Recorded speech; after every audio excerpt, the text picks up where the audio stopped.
The wind howled across the endless winter plains, as if the night itself were trying to swallow the last warmth left in the world. And through that brutal storm stumbled a young woman whose strength had been chipped away by cold, fear, and the crushing weight of the tiny life she clutched to her chest. Her baby whimpered softly beneath the frayed gray blanket, his breath trembling against her skin, urging her forward even as her own body begged her to fall. She had walked miles through knee-deep snow, guided only by a distant flicker of lamplight she'd prayed was real. Every step felt heavier than the last. Her boots were soaked, her thin dress clung to her skin like ice, and her lips were so numb she couldn't feel the blood that had cracked them. But she kept moving because stopping meant dying, and she had no right to let that happen, not when her baby depended on her. At last, she reached the old wooden cabin, its walls darkened by time, its porch covered in untouched snow.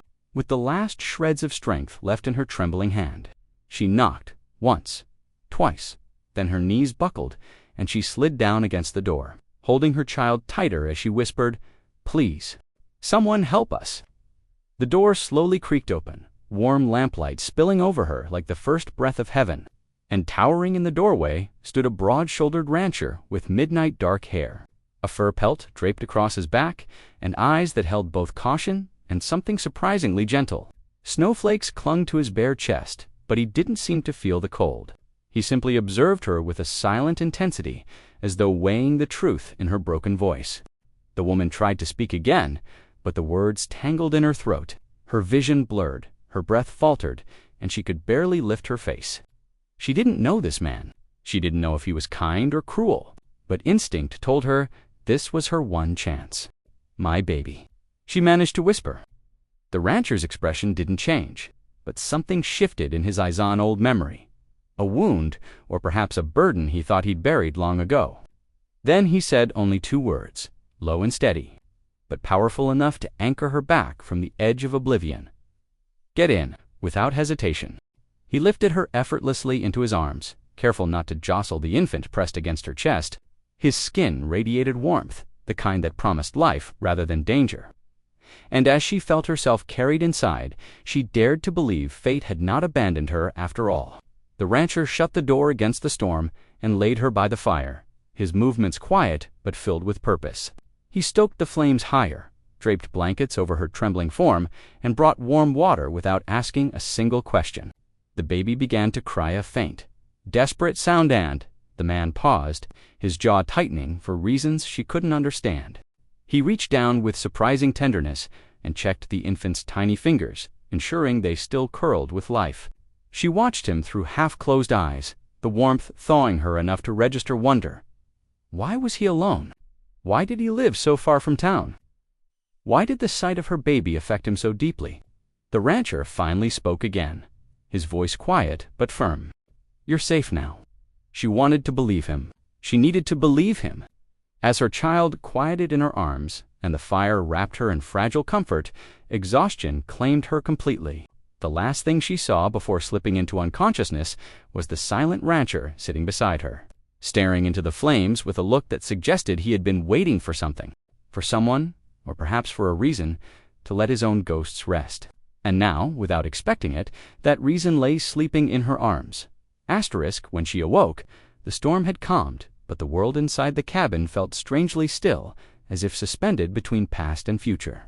Warmth surrounded Hertha heavy fur blankets, the steady crackle of the fire, and the gentle breathing of her baby resting safely in her lap. She blinked slowly, taking in the carved wooden shelves, the herbs drying near the stove, the bow and arrows hung neatly on the wall. Everything about the place spoke of solitude, craftsmanship, and a man who lived far from the noise of people. And then she saw him, the silent rancher, sitting at the table, sharpening a knife with slow, methodical movements that made her heart race not from fear, but from not knowing who he really was. But when his eyes lifted and met hers, the sharpness in them softened instantly. He rose without a word and handed her a bowl of hot stew. She hesitated, unsure of how much she could trust, but hunger overruled doubt, and she accepted it gratefully. "Eat," he said simply. She did, and warmth spread through her like new life taking root. When she was done, she finally found her voice.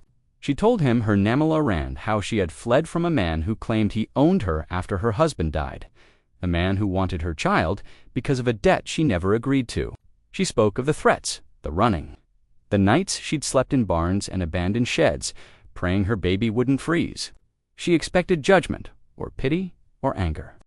But the rancher only listened, his expression unreadable, his fists tightening slightly at the mention of the man who had hunted her. When she finished, he exhaled slowly, as though the story reopened a familiar wound. "My name is Cale," he said at last, "and no one is taking you or your child." The words hung heavy in the air, not a promise, but a vow carved from stone. Over the next days, she learned the truth he never intended to share.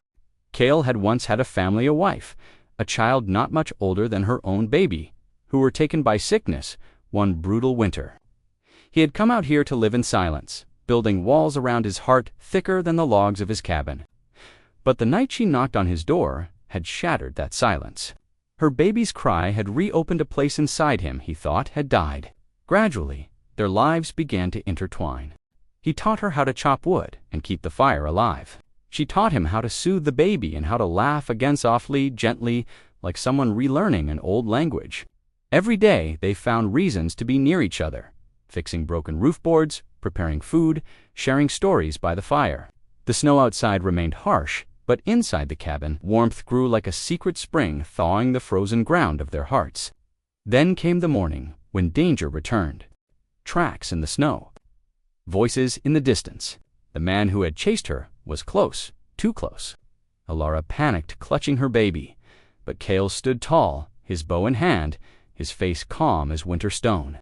"He won't touch you," he said. "Not while I breathe." The confrontation was swift.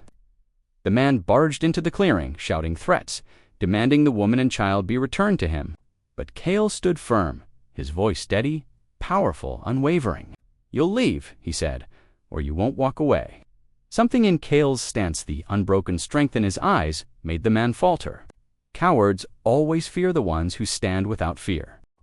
Within minutes he retreated, swallowed by the same storm he'd once used to terrify her. When it was over, Ilara collapsed into Cale's arms, shaking with relief.